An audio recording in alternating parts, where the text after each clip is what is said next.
Well, we're waiting the next kick after that surprise 40-yard scamper by Bosket. And as they attempt the onside kick, it will be fallen upon at the 34-yard line, Rance. Yeah, so that time Clark decides to just kick it up the field, down the middle, but fielded nicely out there. So Coach Hillman before the game talking about possibly opportunity to maybe rest some of his wounded men here as the season wears on. Several of them starting to feel it a little bit. Bobby Patchen actually taking a seat on the bench right now, obviously in some pain. So this will give them an opportunity to maybe start to substitute out a little bit. Here comes Tyler Rogan out of the game.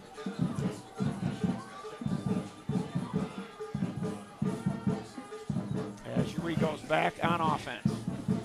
And running the ball and racing to the ball, Clay Wood to make the stop. And that was carried by Tim Carpenter.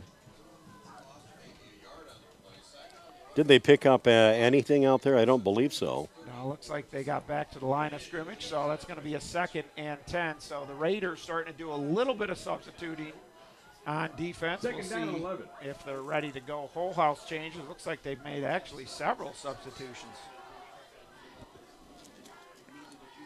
So we have a wide receiver near side. That'll be Matt Townsend. Man in slot to the near side. Again, Hogan flares it out in the flat, and it will be caught. But quickly on coverage, Jake Carlson to make the stop. And the receiver, who gained little to nothing out there, Dominic Fenton. So we have 3rd and 9, the ball in UE territory. And with the relatively quick scores, in fact, 4 unanswered tallies so far by the Horseheads Raiders, but in a span of playing time dating back to the 2-minute mark in the 3rd quarter, in a span of about 3 minutes, Horseheads has scored 3 times and now lead in this game 34-7. Hogan ready again, looking left, looking right. And now we'll fire the ball off, and it's overthrown, and Carlson had a hand up there, looking for maybe a one-handed grab, but in the secondary. That's an incomplete. Now, once again, and it just seems like we're saying this all the time, it's 4th and time to get rid of the ball for the Tigers. Yep, absolutely. So in this half, they had a 3 and out. On their 3rd play, they turned it over on a fumble, and then on their 2nd play, they threw an interception. And on this possession again, another 3 and out for the UE Tigers. We will give the Raiders defense the credit today. Coach Gilbert, their defensive coordinator, being honored before the game, and they're certainly playing well today for Coach Gilbert. Long count. Here's the snap. It's low and partially blocked. There's a flag, and I think maybe a rushing the kicker. Dom Fenton went down. There were 3 men rushing, and I'm not sure who made the initial contact. Skylar Schwartz was one of the secondary men, and Schwartz might well be having a few words with one of the UE players. Keenan Glover had a couple things to say to Schwartz. Well, the question would be if they got a piece of the football. Certainly it would not be roughing if they got a piece, but the flag still lies, so maybe they never touched the ball and it was just an errant kick. And the official has stepped off 10 yards and is signaling 1st down. So, all right, so they didn't get a piece of the football. They're going to call roughing the kicker and give UE an automatic 1st down, their 3rd 1st down of the game, albeit by way of the penalty. That is their first down this half. All right, so we're under 10 minutes to play in the game. It is a 34-7 lead for the Raiders. Hogan rubbing the hands together to ward off the cold. It will be a running play, a sweep to the left side. And Tariq Golden was the ball carrier. And much to the delight of the faithful here on this side of the field where the Horseheads fans are gathered, they like the stop that was made. This will bring up a 2nd down and 6. Ball at the 46-yard line of Horseheads. Replay tonight, 8 o'clock on WJKP, 39 in Corning, 44 in Elmira. That'll be a straight handoff left side. They test that side, and Raiders bring at least 4 blue-shirted tacklers. Carpenter on the carry, and it looks like no gain. Jesse Wintermute.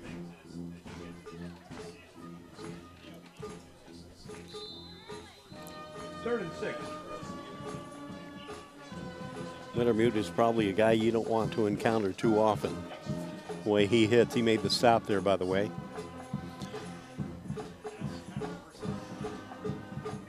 Shotgun formation, pass opportunity for Hogan. He's going to air it out. He's got a man open, but overthrown. He shows he's got the arm, and that was intended for Tyler Merkel. And out patterned down the far sideline, and it sailed over Merkel's head at the 10-yard, and it was continuing to gain some yardage out there. The ball, not the player. 8:05 to go in the fourth. And speaking of such, it's fourth down, and Tigers are going for it. And can't blame them. They've got good field position in Raider territory, 46-yard line. And the only question is, will they try to pick this one up? They need 6 yards on the ground, or will they go to the air? They've only been successful on 2 of 10 passing opportunities. All right, so misdirection handoff, and they will not get it. And how about a fired-up Raider player, Corbin Isett, who makes the stop. Big play by senior number 78, Corbin Isett. George Gilbert substituting seemingly freely now late in the game, and Isett gets an opportunity to make a huge play, and that was a loss not only of the ball, but they lost yardage on that carry, UE.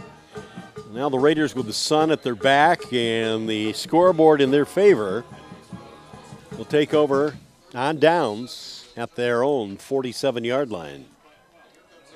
So Corbin Isett obviously on the starting offensive line, but getting his chance on defense. He forgot he was still on offense as they kept many of the players in, so he makes it out to the huddle. But Isett very excited about his defensive opportunity. They are short of players still on the field. They're and we have this one with 10. And we have a new quarterback in Andrew Clark, and here comes the litter on the field. So the flags will be thrown. They're going to call.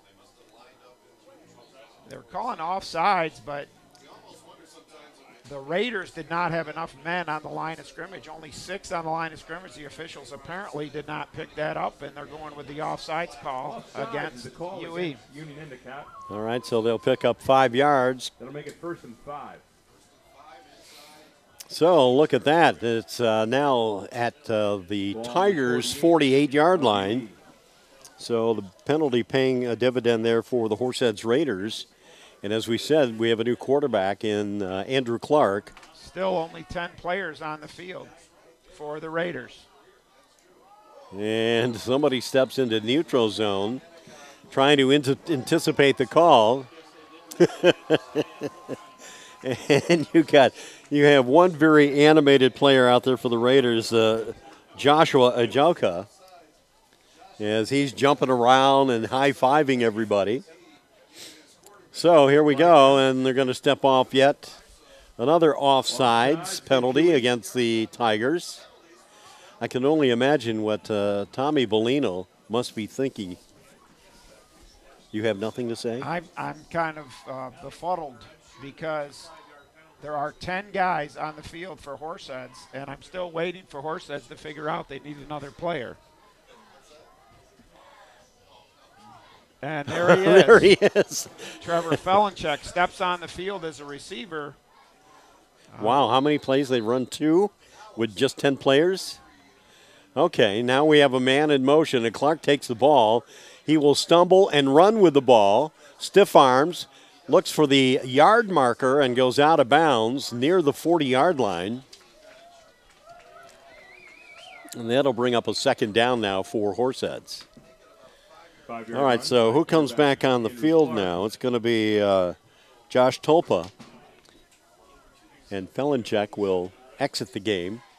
So you continue to count players out there. Do we have 11 now? Well, I just naturally see there's only 6 guys on the line of scrimmage, so that's what I was looking for, and we knew we were short a receiver.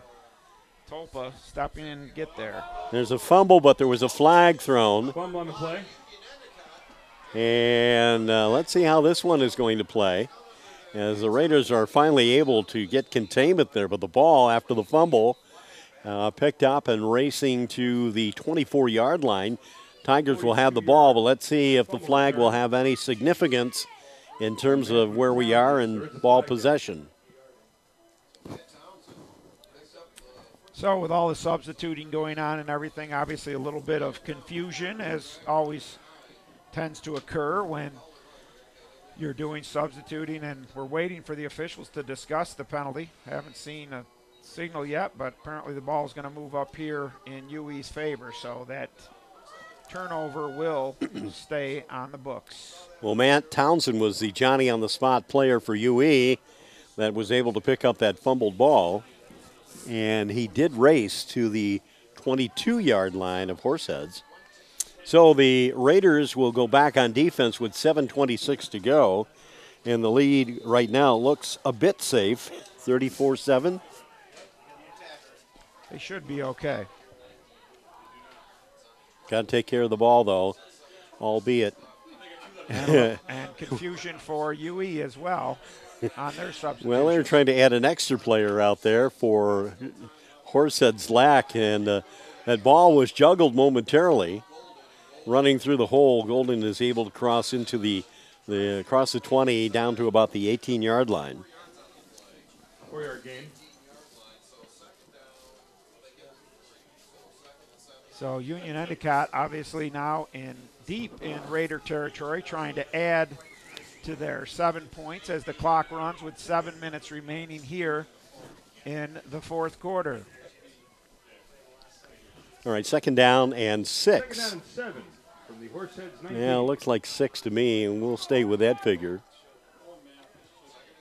As, once again, Hogan sends his man in motion, takes the ball, and they will hand it left side. And we've got a flag, and it might be a motion penalty call coming up against the Union Endicott Tigers. Tim Carpenter was the ball carrier. No, it's not going to be a motion, but holding appears to be the call against UE. Quite a few holding calls here in this second half, and that one is going to be one of the many. So they're going to push him back a little bit farther. 6:33 left in regulation. Horseheads leading 34-7 in their last home game of the season. On the road next week, they'll have a short distance to travel over to Elmira in the Section 4 AA semifinals. That'll be Saturday afternoon, 1:30. Corning will be at Binghamton on Friday night, and Rand Seacrest will be dancing. Yes, not in Binghamton. We will be doing our annual middle school Halloween dance, and if you didn't wonder about that, fans, it is quite exciting. For you or the kids? All right, once again, we're going to look at a passing play, a wobbly pass that's thrown, tipped, juggled, and dropped. Hogan to Hutcherson. Well, you take a look at that field, and it's probably a good thing that they won't be playing any more football here this season. It's really taken a beating. Yeah, certainly was looking quite nice at the beginning of the season. I know the facilities crew did a nice job getting the field in great shape. And this heavy rain we've had the last 2 days, I'm really surprised it's not far worse than it is today. Hogan. And it's a bad snap, and they will fall down on the ball. And we have a new quarterback in the game now. That is Pedro Masso. And he could not handle the snap. Well, they're going backwards, and more importantly, it's going to be fourth down now for the Tigers. For UE. Number 23, Pedro Masso. So Union Endicott obviously is going to be playing Johnson City next week in their playoff round. That'll be the semis. Yeah, and the winner of that game then will get to face Vestal, who has the bye based on their divisional record for the year. Yeah, we have 3 Class A teams that are competing. Here's Mossel rolling out.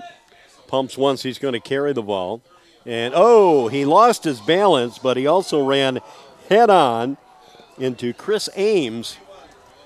And that'll be short of a first down, but Ames doing a nice job to stay on the outside edge. And the Raiders will get the ball on downs.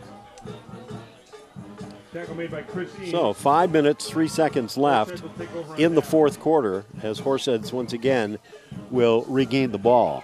So as Horseheads takes over at their own 27, we'll review some of the stats here for some of the Raiders individuals today. Jack Chalk, 63 yards rushing on 16 carries. He also was 5 for 13. He threw 3 touchdown passes, 2 to Andrew Clark, 1 of 54, 1 of 25 yards. Clark with 100 yards on 4 catches. Trevor Felenchek, 1 touchdown catch for 20 yards. Will continue in a moment. All right, Clark once again, the handoff, Jesse Wintermute, and he'll pay the price. Hard fought 1 yard, maybe 2 yard gain by Wintermute. He did cross the 30-yard line. They marked the ball at the 31. So as we mentioned, Andrew Clark with 100 yards receiving today and 2 touchdowns, and Jack Chalk with 184 yards of total offense, 121 through the air. He threw 3 touchdown passes. Well, this ball is going to be juggled, and Chris Ames having some trouble, and he lays in a right side shoulder block and stayed upright despite not much of a short, despite being just a short game. And Noah Bosket with a 40-yard touchdown run. He had 76 yards on 7 carries. So great outing by the Horseheads Blue Raiders today offensively, and today the defense has got it done. Ethan Cavanaugh as a wide receiver near side. We have man in motion. Clark takes a snap, had to leap for it. He was looking to pitch it. We've got a flag, and Clark will be taken out as he got hit low and goes down. The flag thrown, and they're pointing in Horsehead's direction for the infraction. Holding. Call against the Blue Raiders. Well, and it'll be declined by Union Endicott because it will bring up a 4th down. And one of the problems with having one of your better athletes like Andrew Clark playing backup quarterback is he's still on the field when they're trying to rest some players, and that was a tough hit, as you mentioned, Bob. Got cut down right at knee level, but he's okay because he's also their punter. So, and he will drop back to punt the football away. He looks to check the clock. With 4 minutes, 12 seconds left, calls for the ball, will step into it, and that's not a very good kick. Wobbles to the near side, rolling to about the 46-yard line of Horseheads. And again, they leave the door open for opportunities for the UE Tigers. But right now, time is on the side of the Horseheads Raiders. Once again, I get a chance to throw in a Rolling Stone song. A Rolling Stone gathers no moss. So here we go. The Tigers will take over with yet another opportunity. We'll see if their reserve group can get it done. For those watching the game on Big Fox, I just want to point out for those who are not watching the game on Big Fox that the Tigers pants, I really think they're very nice design. They've got this orange and white stripe on the backside of the pant leg. Well, the Fashion Police offers his interpretation. That was supposed to be a pass play. The ball is loose on the carpet, and coming up with the ball on the fumble recovery is Emmanuel DeSico. And that excites the fans even more here on the Horsehead side. So Manny, another senior linebacker, he was injured his knee actually in the practice early on in the season during double sessions and hasn't had a lot of chance to play, but it's good to see him out there even with his knee braces on. And Corbin Isett, of course, making the tackle on the play again. So these guys getting a chance to play a little bit today and enjoying themselves quite a bit. Well, I think there'll be a lot of smiling faces for the home squad when we hear the final horn in this one. And we're about 3:38 away from a final in this contest. This is yet another running play for the Tigers, and it's Gang Blue that will converge on Tariq Golden, and they take him down at the 43-yard line. Looking at some other young men that are on the field. Colin Eberlin for the Horseheads Raiders. Leaving the game right now will be DeSico. And a little slow coming off. Kind of rubbing that left leg, maybe the upper thigh. Yeah, he's trying to give it a go, but he's been having trouble with that knee all year, and it seems like he's still having some struggles. This will be a running play. Keeper by the quarterback, Basso. Stops for a moment, and then will be paying the price as he is brought down by Eric Lalomia. Tackle made by Emery Grove. He's not seeing the same play that I do. Well, you absolutely got it right. Lalomia got there on top, and Grove came in from underneath on the backside. So defensive back playing safety right now. So transferred into the Horseheads School District right before this. I believe he came from Oklahoma, as I recall. So getting a little chance to play a little defense here today. Nice to have you in the hallways of Horseheads so we know a little more insight about these players. Was it something we said? I don't know. They left in a hurry. Won't the door hit you on the way out? Yeah, right. All right, once again, it'll be a keeper.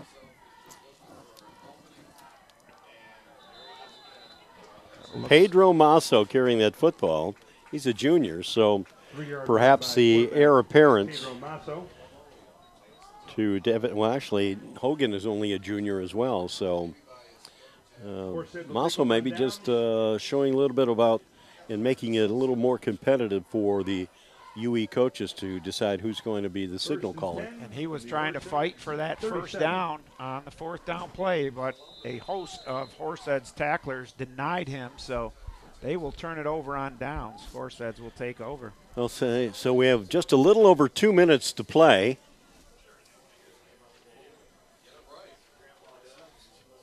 Play comes in from the sideline for the Raiders in the person of Ethan Cavanaugh. We called his name a short time ago on as he set up as a wideout. Clark, here's the flag thrown as Clark will now run for his life. Carries the ball in one hand. A little reckless daring do out there by Andrew Clark. There is a flag that is resting near the 26. And they call that against the Raiders. Motion is the call against the Blue Raiders. Yeah, illegal motion in the backfield, so at the middle school, they'll bring it back. The Horsehead Cheerleaders will be hosting the Stack Championship. 1 minute, 38 seconds remaining in regulation, and this one will be a Raider victory. Championship.